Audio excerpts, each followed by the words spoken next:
Gonna go ahead and maybe give Naren that Sling Lance. Alright, let's move out to Taurus.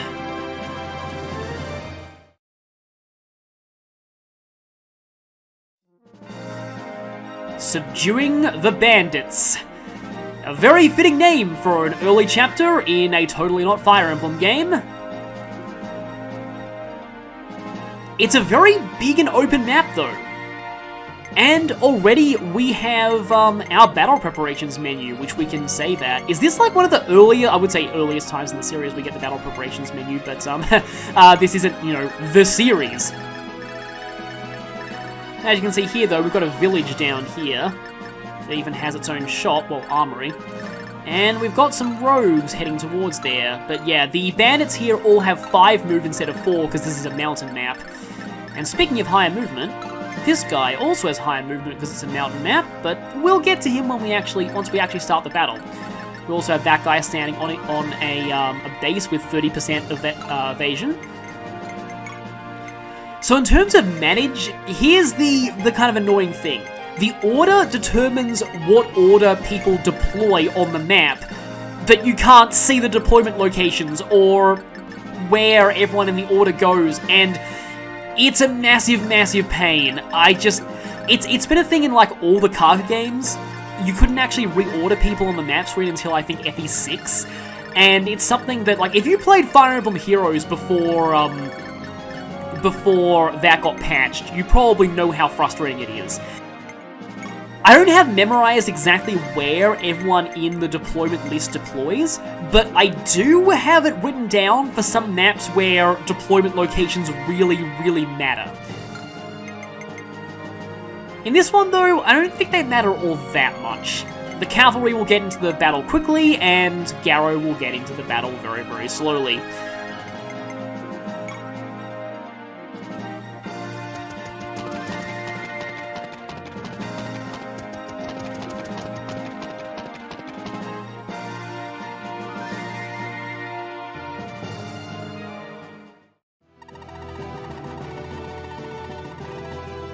So, in addition to what's going on right now, someone else is going to help out fighting off these bandits too. This song is great, it's kind of the closest thing this game has to a recruitment theme. We may already know who Sister Enter is if we looked at the map before.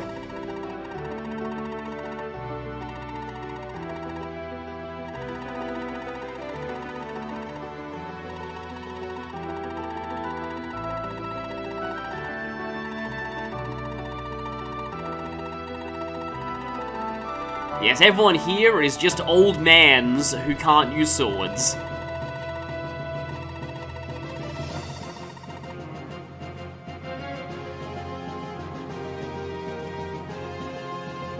Meanwhile... Yep, this is that Sister Unter that we heard from before. So, yeah, I'm not 100% sure how this should be pronounced. It's German for duck. And the reason for that is really complicated, and I can't fully explain that now. It's weird, but anyway, it does come from the German word for duck.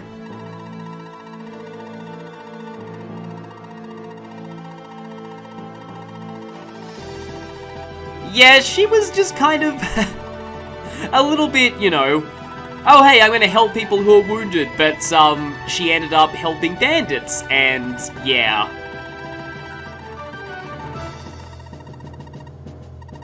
Be careful who you heal is the moral of this story. Oh, and who she healed was the boss of this chapter, so that was kind of, yep, whoops. I mean, it's always good to be kind to people you meet, but some of them aren't going to repay that kindness. Every time somebody says, I know, I hear that in Ryan's voice from Xenoblade Chronicles. Ah yes, Master Eisenbach, or Eisenbaha in early fan translations, which I find hilarious.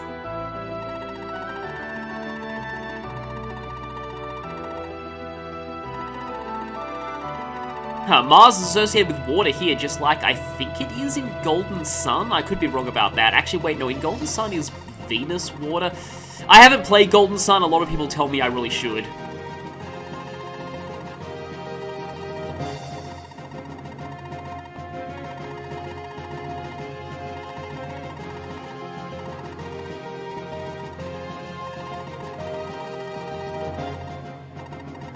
suddenly drastically praising her out of nowhere.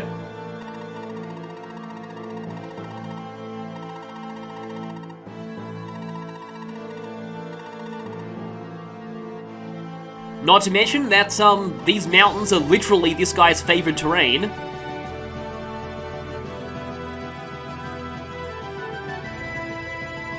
So we've already got several fronts to worry about before we even reach the village. Taurus, sometimes fan translated as Tarlus Village, but I think Taurus is better.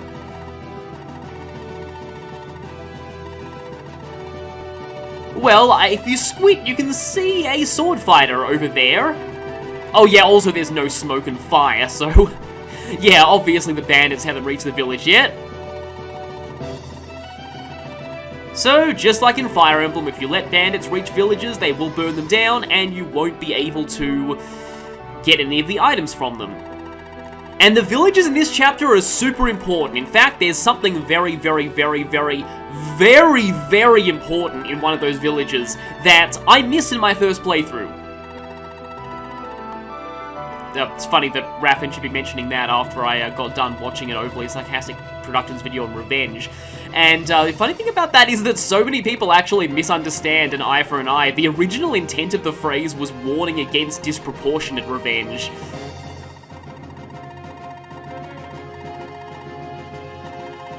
So yeah, Raffen's all like, no mercy, blah blah blah blah blah.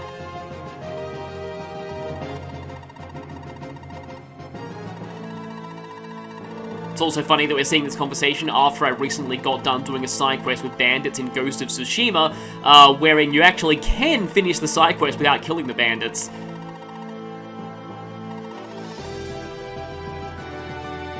Of course, now Raffen is telling us that we should feel bad for them after he said that we should show them no mercy. So, a little bit conflicted there, Raffen.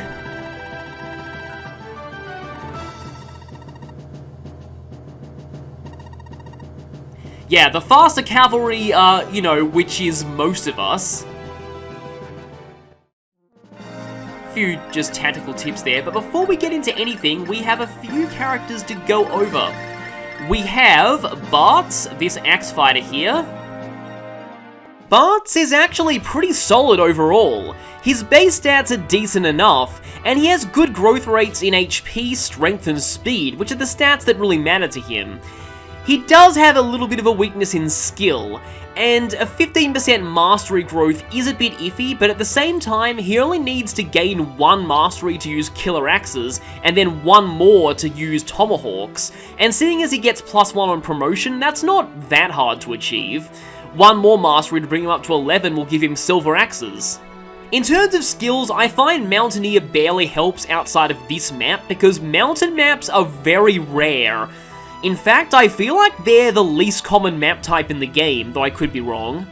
But Flurry at level 15 more than makes up for it. This is a great skill, albeit a little bit hindered by the weight of axes.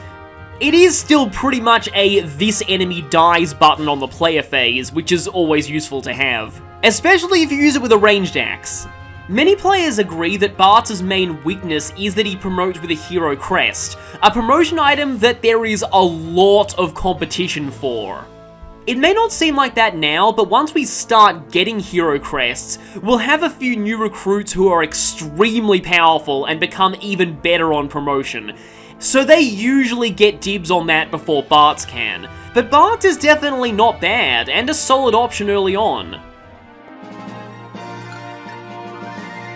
Sister Unta, the Cleric of Mars, and a very important character to this game, because there's a star beside her name.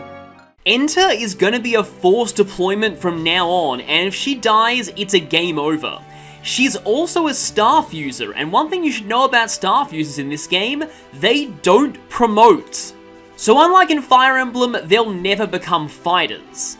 Because of this, the only stats that really matter for them are magic to heal more, and mastery to use better staves. And there are only 2 real mastery milestones that matter, 6 for Physic, and 14 for Hammern, however that's pronounced, the repairing staff. And Enter starts with 7 and is one of the few people who can realistically hit 14, so she has both bases covered. Every other worthwhile staff is either locked to a specific character or involves the summon skill, and Enter technically learns that, but trust me when I say there is no way she is hitting level 30 in an average playthrough. But really, she doesn't need to summon to be useful. All she is a free staff bot who doesn't cost a deployment slot, and there's not much more you could ask for. Actually, wait, one more thing. She does have a lot of good support, though that Runen one is a bit deceptive. And finally, Julia the Myrmidon. I know it's yet another Fire Emblem comparison, and I promise I wouldn't be doing too many of those, but Julia suffers from very typical Fire Emblem female Myrmidon syndrome. She has great skill and speed and good growth in those areas, and also learns some pretty strong skills like Adept to hit multiple times, and Draco for triple damage. Slayer at level 25 will give her effectiveness bonus against monsters, though that's pretty late into the game, and she can also learn Astra for free via a late game story events.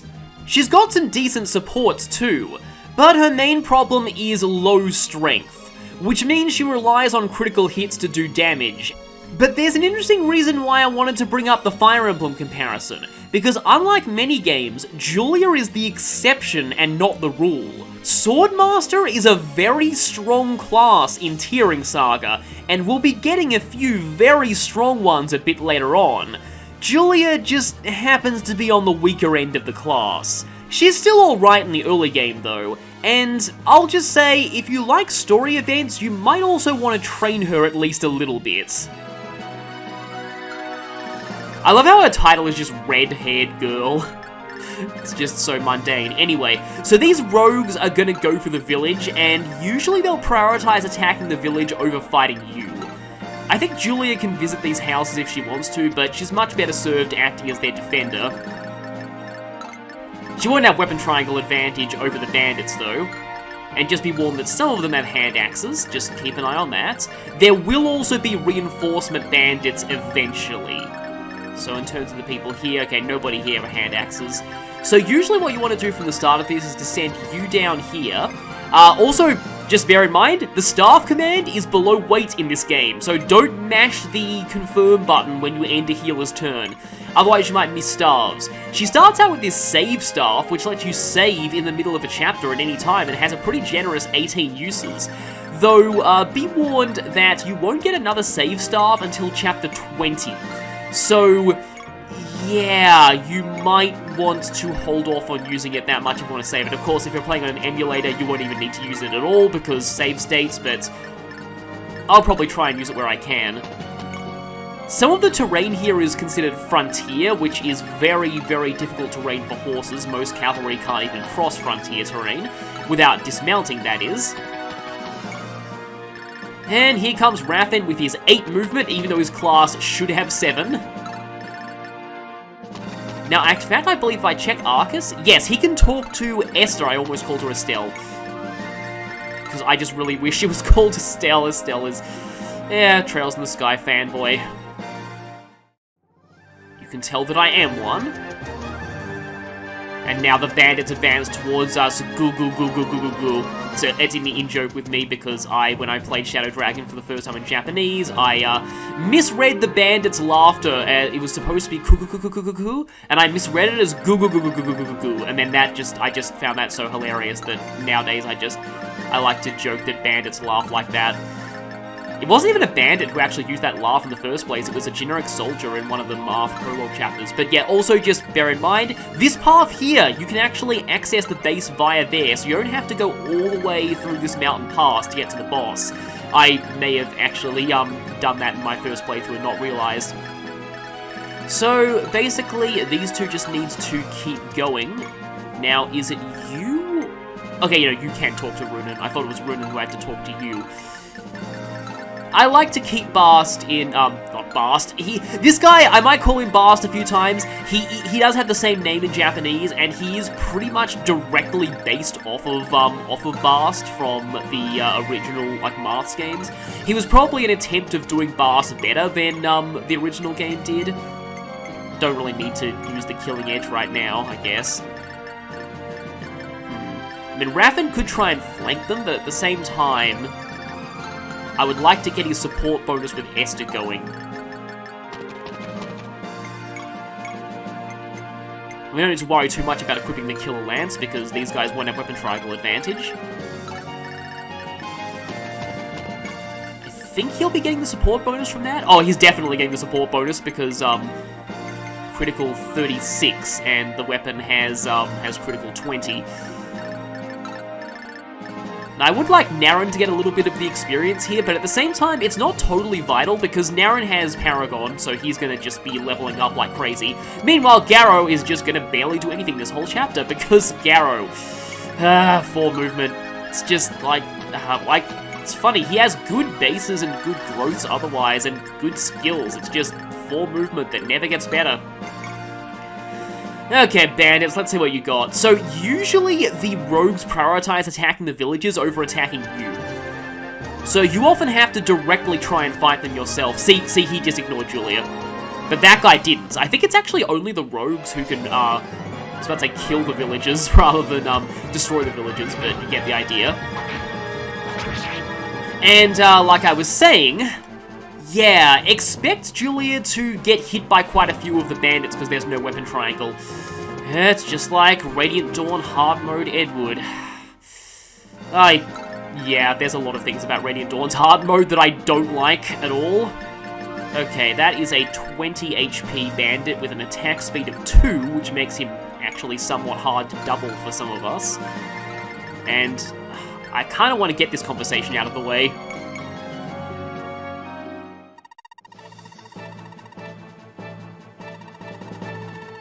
I mean, you know, I should be focusing more on, like, this conversation after the enemies are dealt with, but I just want to get this out of the way so I don't forget about it later.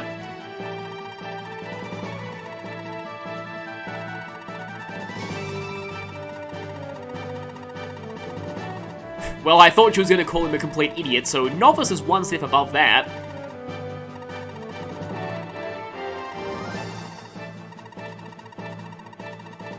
Well, she called him an airhead, so it wraps back around.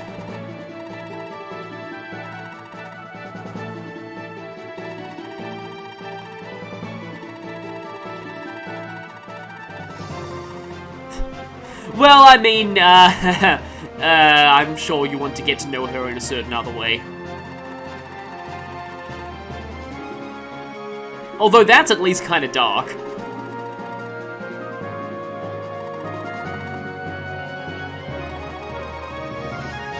At the same time, though, I kind of feel like he's still making a move on her there, trying to guilt trip her into actually giving the name.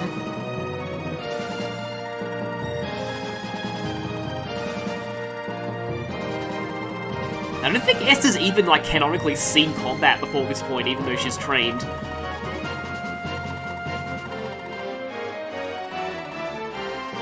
So as is pretty much tradition, the Green Knight is a womanizer, sort of. Esther is kind of the only one he actually flirts with. And I believe... So you might notice there, so she only gets a support from Raffin, but, he gets a support from her. So, that conversation, I think, grants a one-sided support between Arcus and Esther. Supports in this game are one-sided unless specified otherwise, and often, they may be, like, more powerful for one character than another. For example, I think that, Esther gets a bigger support bonus from Raffin than Raffin does from Esther. Yeah, I'll go for hurting this bandit so that somebody else can finish him off. Though I could miss, I mean... This is a raw 77, not a 77 under true hit. Yep, that was a riveting fight. At least if you do a missing fight in this game, you don't just get 1 experience. That complicates things somewhat. And they even have to break out the killing edge with Julia here. So she does have an attack speed of 8 with that, which should be enough to double this guy. Julia can pretty reliably double at this point, which is definitely good. And she does exactly enough to kill him with doubling. And from that guy, we receive a money bag.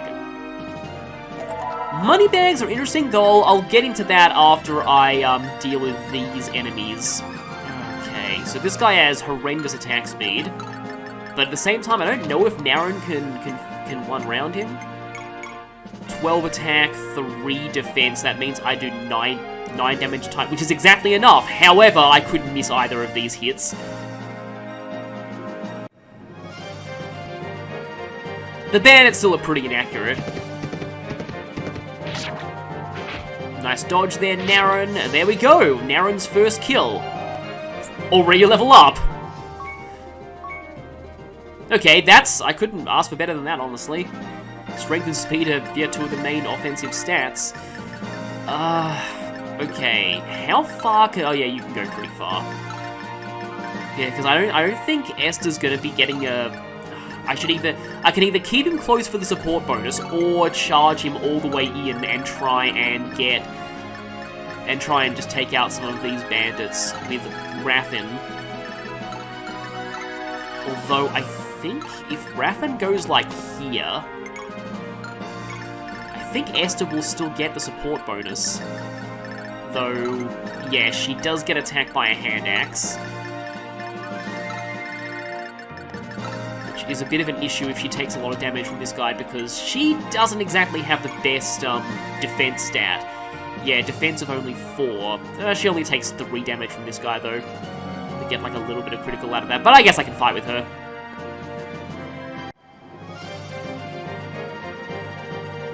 So we've got a lot of Cavaliers here, but not all of them promote to the same class. Promotions in TearRing Saga are character-based, not class-based, so Naren promotes to the ridiculously powerful Gold Paladin, or Gold Knight, if you want to use the original Japanese name. Chryse and Arcus promote to Bronze Paladin, or to use the amazingly hilarious Japanese name, Commando Knight, and which Raffin already is, and Esther promotes to Silver Paladin, or just simply Paladin in Japanese. Maybe I should actually have Bartz try and fight some things. Didn't call him Bars that time. Also, yeah, every character can set their animations individually just from their menu, which is something that you could actually do in FE4 as well, but there, it caused a lot of memes because it was labeled as anime, so people were like, whoa, there's an option to watch anime in the middle of a Fire Emblem game. Yeah, not really. As I've probably said in another series, anime, like the term in Japanese, just means animation. It refers to any animation, not specifically Japanese animation. The Japanese language likes doing that because a lot of English terms are ridiculously long if they're spelled out with katakana. They like to shorten them or make them into portmanteaus, like Pokemon being the first syllables of Pocket Monsters. Because writing out Pocket Monster takes quite a long time and a large number of characters. Like, I think my personal favorite one is Remote Controller, or Rimokon in Japanese, because otherwise you have to write out Remoto Controller, which would just be way too many characters. Yeah, I should use whatever gives me the best accuracy here. Gotta remember that Naren doesn't have Kanto, yet. So right now, Raffin is the only one who has Kanto. Kanto not being a guaranteed skill is actually kind of interesting balancing. Though, giving it to Raffin of all people is probably not great balancing due to how insane he is. I guess Julia could take on this guy, though she probably won't kill him with the scimitar. Now, I just keep mistaking Garrow's sprite for another bandit. He basically is a playable bandit. We wouldn't really get a proper playable bandit in Fire Emblem until FE6 with Gonzalez, and I think he was the, like, so far apart from 3 houses where, can you? No, I don't think you can reclass people to bandit in Shadow Dragon, but in 3 houses, you can do that, and like, could you really not have a playable bandit until 3 houses? Because you could have several berserkers, including Hawkeye and Largo, who are both implied to have been promoted from bandit, but no actual playable bandits themselves. That does exactly enough to kill, if he hits this time.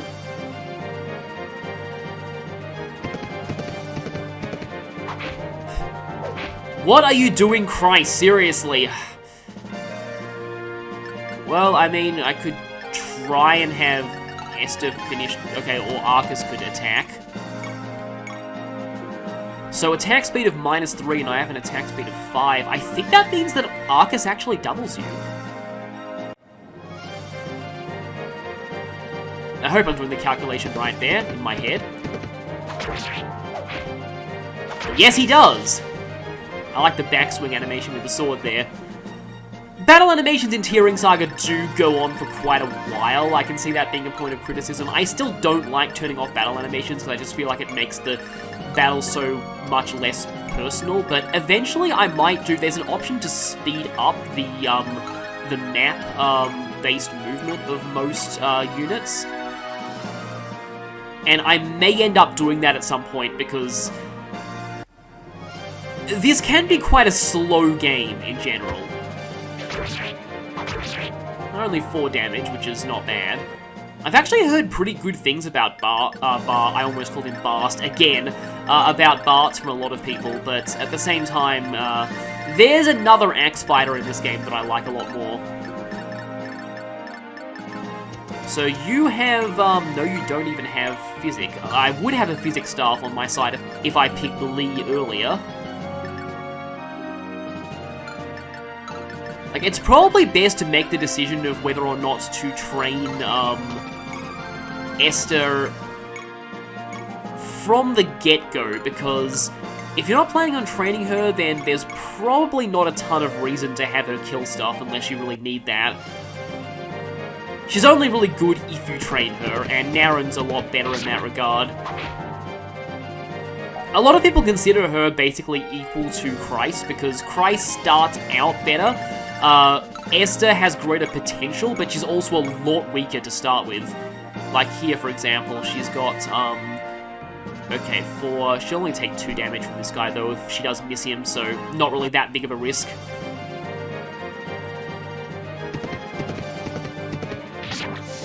Everybody is having no trouble hitting except for Christ, who is just totally failing. And I think that, yeah, that's everyone. No reinforcements yet. They do come eventually, and I'm pretty sure most of them will end up... Oh, I hate it when enemies do that. Enemies will often, like, retreat to heal, just like in Radiant Dawn. Nice axe block there, and as always, bandits have terrible attack speed, so they get doubled by most things. Yeah, often the bandits around... Oh, speaking of reinforcements, they thankfully arrive at the end of the enemy phase rather than the start of it in this game. So, yeah, is this the first Saga game where reinforcements work like that? It actually might be. I forget if they work that way, because, like, in most of the Saga games, reinforcements would appear at the start of the enemy phase, and then they just, yeah, those reinforcements, often called ambush spawns, or various less family-friendly names among the, Fire Emblem fanbase, they've always been kind of an issue with, fans of the series. I still think that they're probably not great game design as a whole. You sort of need to know exactly where they spawn in order to sort of truly cut them off before they can, or, you know, avoid losing characters to them in a lot of cases. I mean, Raffen could dismount for no penalty in stats, but, then he'd have to mount up next turn, waste time doing that. Guess Julia can move over here so that, Miss Duck over there can heal her. So yeah, it's a weird name. There is a reason for it, but said reason is just one of my biggest Kaga moments in this game. Like again, I really respect Kaga in a lot of ways, but I do think that he has his own. He's eccentric, I'll just call him, and never is that more apparent than in the reason why he gave Unta that name. It's actually a cross-language pun that requires knowledge of both German and Japanese to fully understand. So, yeah. I can't explain the pun in it until a lot later, though. Angelic Potion. Yeah, the fan localization renamed a lot of the potions to be more similar to Fire Emblem stat boosters. In Japanese, that was just, like, HP+, and the one in the previous chapter was just weapon level plus. So I don't know, I mean, you could make an argument that the original names may have been better in some circumstances, but at the same time...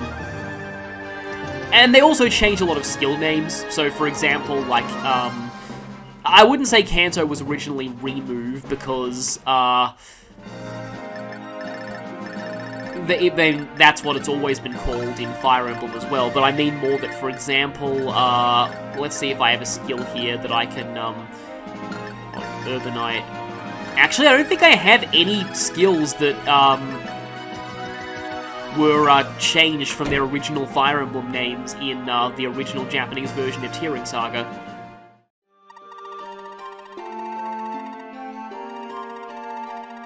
So this house with the old man in it, remember this house, because it's actually really important. He is mentioning her by name for a reason. And we get nothing out of visiting that right now. We actually need, Unta herself to visit that village. And that's a bit of an issue because I want her to heal people. But it's actually very important that she visit that village, so I'm actually gonna still move her back. There's also something pretty decent that you can get out of that other house, but the other house also gives you something pretty decent if you visit it with a specific character. It's... yeah, there's a few guide dangets already this early on. And now we're getting a little overwhelmed in this area with these bandits. In fact, because more enemies are appearing, I can actually show something interesting. If you press a certain... yeah, there we go, the triangle button on this screen, we can actually see the player and enemy forces there. And even though we haven't gained any new units since the start of the map, the reason why our thing went up a bit is because we leveled up and some of our characters got better stats. It's based on, like, the total combined stats of the entire army. And as you can see there, the enemy line dropped sharply, but then it rose when the reinforcements appeared. Also seems like our numbers on that, like, chart go down if you have -5, so 0 is enough to double you. They go down if we lose HP. Speaking of which, Raffen can sometimes be in a little bit of danger here if you get a bit too cocky with him. He's very powerful, but he is not invincible if a whole ton of enemies attack him all at once. So, yeah, you might want to be a little bit careful in that regard. At the same time, though, we don't want everything to pile on Christ, because Christ is weaker than Raffen is. See, I double you, but you have 14 attacks, so I'm taking 9 damage in a single round from you. Just like in Fire Emblem, sometimes it's wise to let the enemy get the first move. Naren's all the way down there, which is a shame. I gave the N herb to Runen, didn't I? That was probably a bad decision in hindsight, because I really could use a healing item up here. Same time, though, it's always good to get more bodies into the fray, because that means that when more reinforcements show up, we can just kill them before they get a chance to move.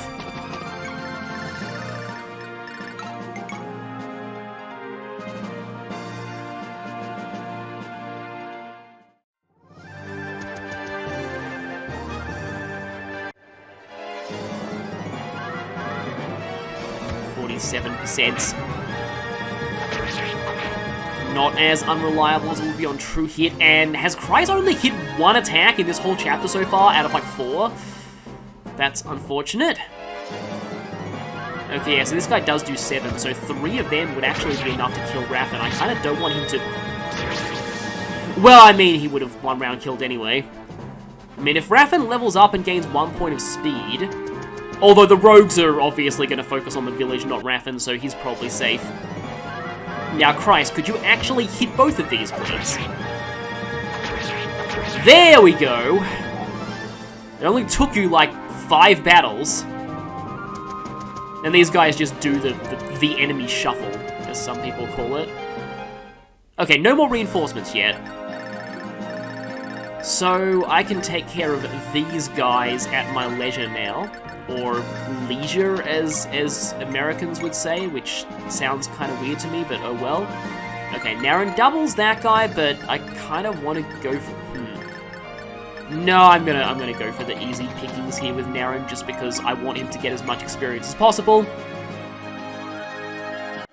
I mean, he's not gonna have any trouble getting experience later, but just getting him a little bit of a good start is gonna help.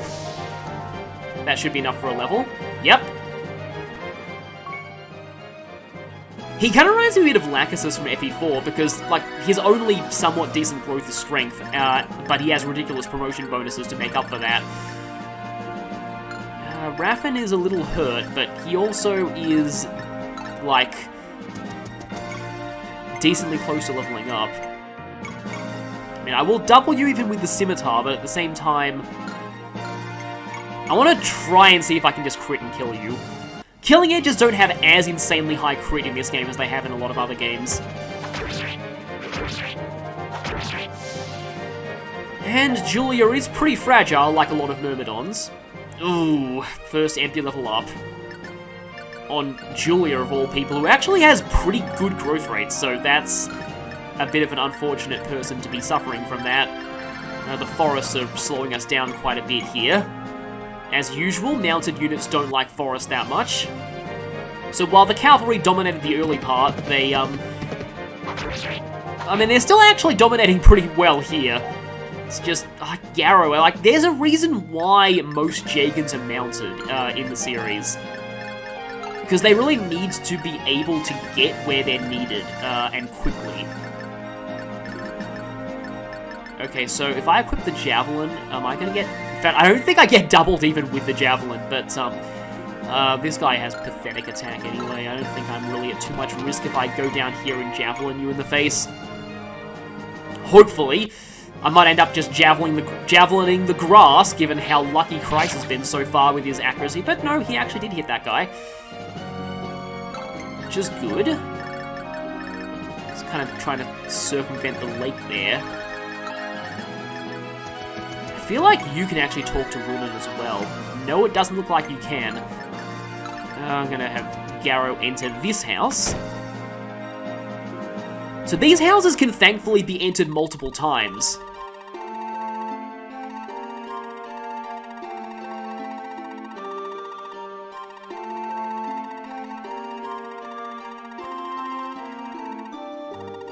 That's actually kind of funny, because not only does the poison status not exist, consequently there are no restore staves in this game.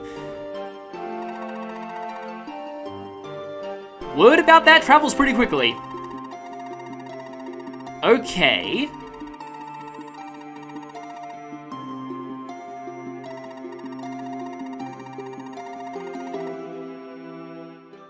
So that conversation is a bit of a hint, but it's actually kind of a weird one as well. So from process of elimination, you would imagine that Bart is her brother, and that is true. The weird thing is that you would think that you would visit that house with Bart, and you do get something unique out of that. But in order to get the best thing, you actually have to visit it with Unta instead. And that was something that I in fact missed in my first playthrough, and missing that in my first playthrough was really bad. Because it's worth quite a lot, both story and gameplay-wise. Not quite enough for a level there. Raffen does have a decently high score stat, so that means that he's not going to be getting that much experience from enemies, but he still gains a decent amount. Because, yeah, like, even though Raffen is technically a pre-promote, this game uses a different leveling system, and level doesn't reset on promotion, and because experience gain is based off of your score stat, really he doesn't gain that much less experience, even this early on. I do hate how those guys just waste time by shuffling around. Okay, now we can finally... I'm gonna move Runen down one space just so that she can talk while also moving as far as she can.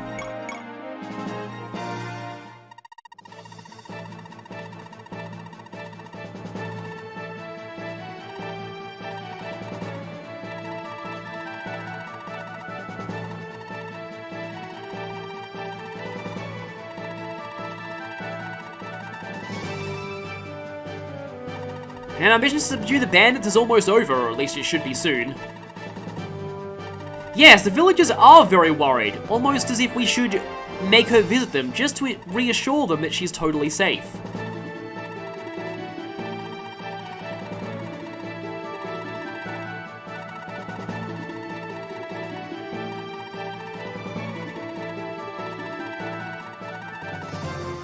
Looks like we've got a little bit of Tales of Symphonia, It's Nothing syndrome going on here.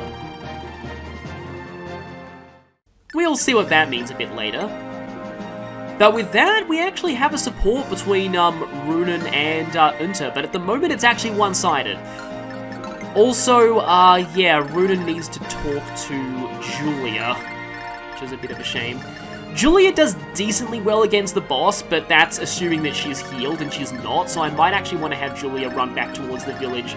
I like beating the boss with her, but it's not, you know, totally necessary, and yeah, she probably needs a lot of healing. Unfortunately, it's going to be a bit detrimental to Bast. I almost called him Bast again. To Bart's possible experience gain, because he really needs to hightail it back to the village, because there is something good that he can get by visiting those two houses. This game actually has quite a lot of, like, even though, as I said before, it has no support conversations, it does have some decent character moments for most of the cast, even the ones that you wouldn't expect to be very developed. Okay, all of you guys have iron axes. I really don't want to send Arcus in first. Naren's also pretty weak defensively at the moment, but I suppose it'd be kind of fun if I sent him in. I'll just equip the iron sword for now. Because again, Raven is slightly hurt. I'd normally just send Raven charging into the front lines. Although, okay, slight issue here is that I'm just going to keep you back there just in case more reinforcement bandits spawn, because I forget if the reinforcements are done yet or not. I also just realized I think this is a Siege chapter, so... Or is it? Or is it defeat boss? I'll have to check. It's not super easy to check the objectives mid-map in this game. It's interesting how Lancers seem to have, more accuracy like than I mean, I suppose it's, you know, slim lances, but I mean, typically swords are the most accurate weapon type in the early game. And you can't quite get to where I need you to go yet. From what I remember though, you actually want Bart to visit the houses before Unter does. I'm recording in advance, so also I can check the conditions here. Yes, it is C's. I'm probably going to cut out all the time that Runen spends trekking all the way back to the base, but yeah. I think you have to have Bart visit the stuff first. This should be a guaranteed one round unless I get really unlucky and I double miss, which is possible with one RN69, which sounds like somebody's username.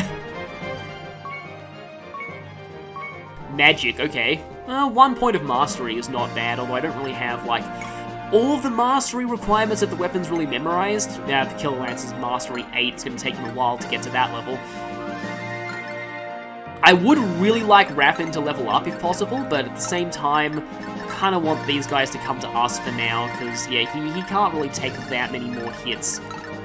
And, well, I guess you and Runen can meet up halfway. Christ is level 4 right now, which is actually decent. There's one weakness to Naren, it's that he doesn't have a lot of supports. I think his only support is Runen, and that doesn't unlock until later. And I think it's also one way. But I mean, he doesn't really need supports in the first place, but I would appreciate if his accuracy was a little better. But that should be enough for a level up, thanks to Paragon. Yeah, he's becoming quite the powerhouse, but a somewhat inaccurate one. And yes, let's meet up. Actually, no, it's probably better if Julia just talks to him herself so that he can move a little further. Now, this conversation, I'm pretty sure, doesn't give any extra supports, but we get to hear this song again.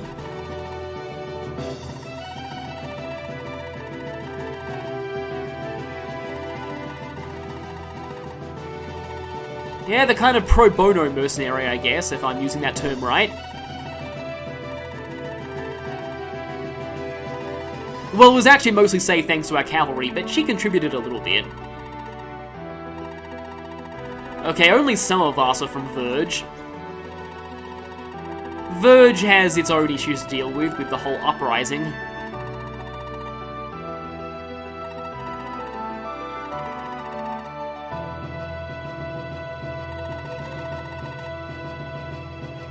Yeah, Julia has a bit of an anti-noble bias, and there is a reason for that. However, like a lot of characters in these kind of games with anti-noble biases, they generally turn around the moment they meet one nice noble.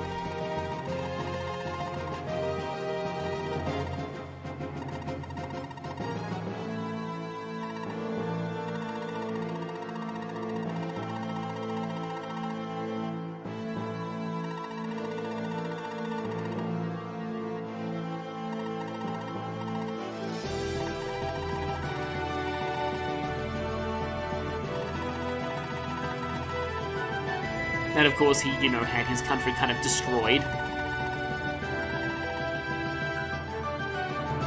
I guess that justifies her somewhat low level. She's a little inexperienced.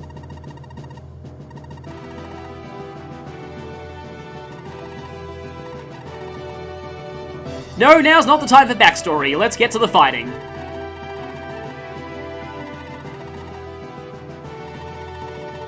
Thankfully, hiring her doesn't cost any gold or anything.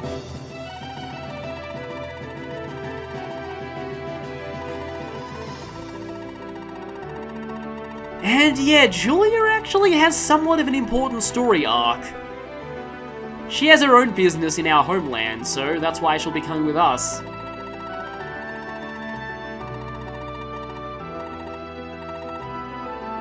This actually reminds me that the original pitch for this game was going to involve a lot more like managing funds and armies and paying people and getting more funding from your kingdom based on having items called emblems. And there is in fact an unused emblem item in the game's data that does that same thing.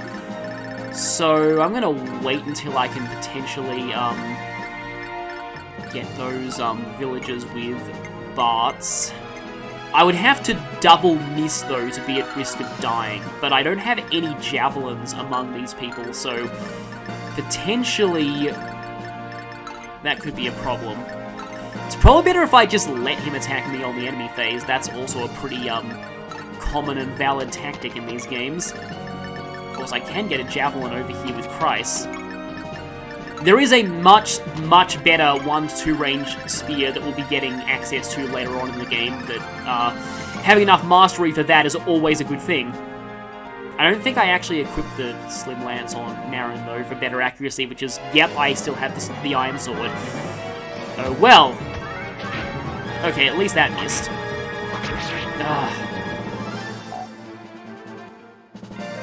That's a bit unfortunate, but I can make do. Okay, we're going to be having some village visiting action in a moment, but just had an idea of what I could do with that. I could actually handle like all of this because this is probably, with all the bios, has probably run on quite long. I think now maybe I'll actually take care of the combat aspect of this chapter, and then I will save visiting the villages until afterwards, because there's going to be a lot of cutscenes after the chapter as well. Oh, he actually gained skill that time. I mean, I suppose it's fitting that his skill is bad now, but it's going to be a lot better soon. Yeah, in fact, he's already level 6. Naren does, like, that's just the thing about Naren. He just, like, he was supposed to be hard to train, but he's really not. And he's only, like barely weaker than your other cavaliers at this point, and even then, like, he's actually better than them in a lot of areas, so it's just like, it's just kind of amusing that way. How, like, usually S characters are unbalanced in the wrong direction of, just being too weak and not worth it, but Naren is unbalanced in the opposite way, but it's also really fun at the same time. Fun using him, I mean. Okay, Arcus is just kind of bottlenecked against one bandit without Canto, which is annoying.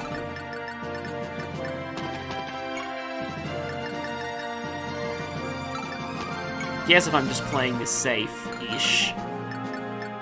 Because this guy has 15 attack, which isn't bad by this point's standards.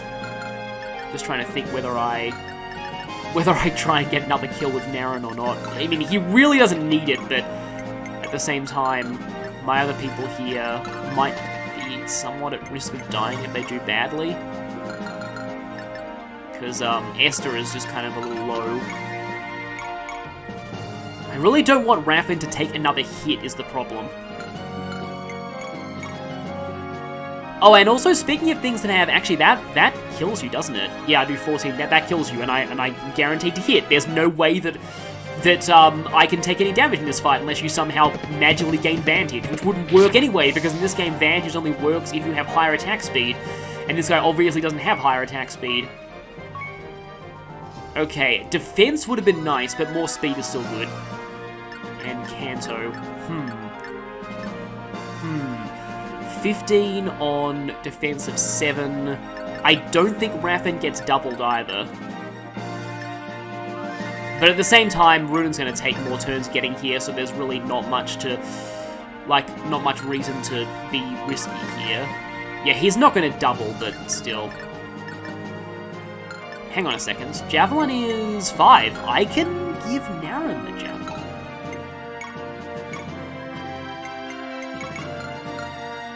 So Naren could get a little bit of snipe damage on this guy. At an extremely low chance, but still, it is a 1 in 3. Exactly.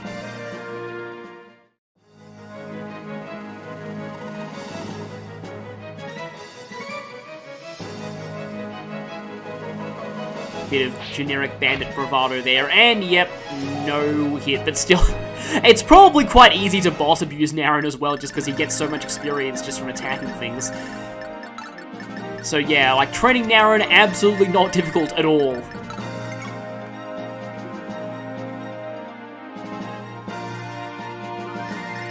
Okay, let's see what we do here. I can... Like, I could go in swing with Raffin immediately, but 15, 7, yeah, that means that I would take 8 damage, and I have 14, so, yeah.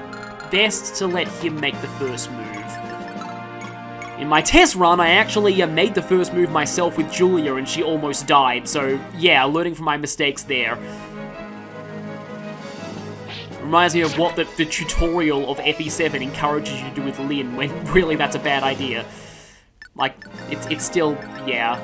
I think FE7's tutorial, I mean, this is a bit of a weird tangent to be talking about, but FE7's tutorial I think is good in some respects. It does a way better job at being a recruitment tutorial than Fire Emblem Awakening does. I'll just say that. Like, I can't believe that in Awakening, so many players just killed Gaius and Tharja on their first playthrough because they just didn't know you could recruit enemies.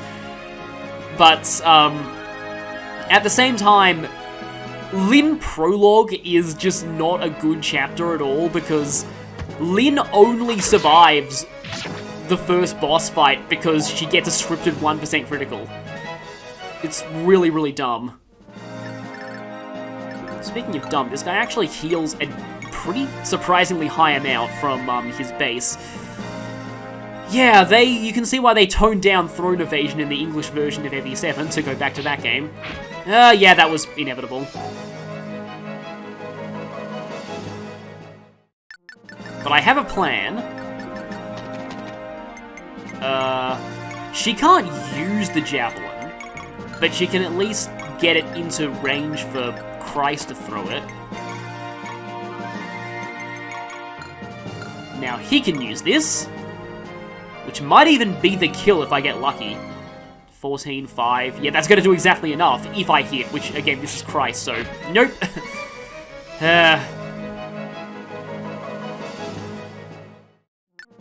I don't think Raffin will be able to attack with the Javelin if I trade, though.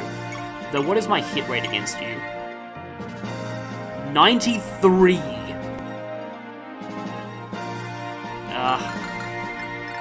I don't know. Like, I know that if I miss that, he's probably going to die, so, it's not in my nature to take risks like that, really. I'm more of a cautious Fire Emblem player. At the same time, though, it's only a 7% chance of failure, but, I mean, I've screwed things over for myself, for much, much worse than that. Like the infamous Baruka, Kumagera incident. Oh, but a part of me really wants to go for this. Oh, this would be a really terrible way to lose this chapter, though. Oh boy. Please crit, that'd be Vindication. Okay, there we go. Actually did hit.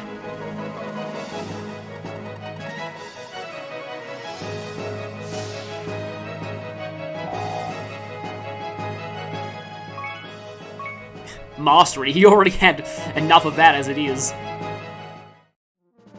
It's still like, it reminds me of like, there were some characters in like the original Fire Emblem 1 and 3 who had no good stats except for mastery or weapon level, which is just...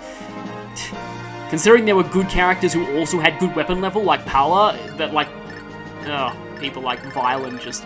Like, the idea was they would be able to use good weapons to compensate for their bad stats, but again, like, you have people like Paula who have good weapon level and good stats, so...